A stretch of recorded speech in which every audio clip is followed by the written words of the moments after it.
For addicts, these are highly likely to activate the system. And once it's activated, it is activated. And people act very different. Any questions about that system? Does that make sense? Was it a little entertaining too? Question? The thing that occurs to me as I look at it is, given the profound impact of this pleasure circuit, why isn't everybody an addict? Well, as I said, what we think is that people are genetically different. People who have addiction, this 10 to 30% of the population, have a slightly different version of this nucleus accumbens that can be activated profoundly in a positive way to make this a good experience. For instance, the people who are opiate addicts, who are exposed to Vicodin for the first time, will act differently than the person who's not.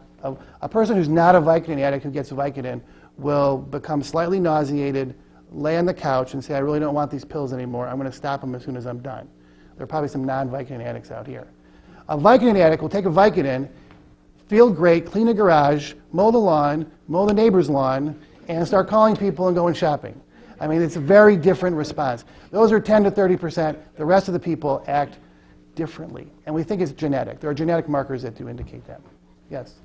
Does the same mental process work as well with gambling and sex addiction? We think so. I mean, the understanding of behavioral addiction is not as well understood, but we believe it's activating the same circuit, same sort of thing.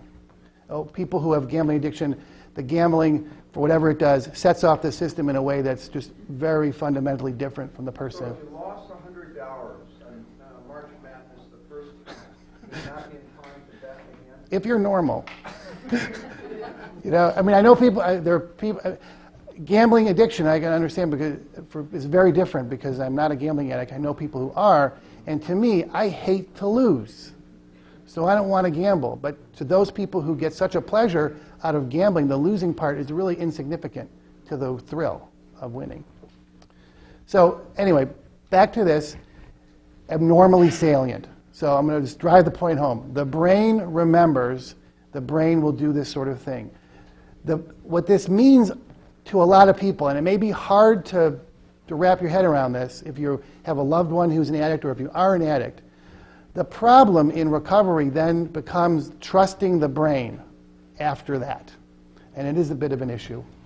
But the brain, because the brain, when it's actively addicted, will remember that that drug is as important as we would think oxygen would be. Okay.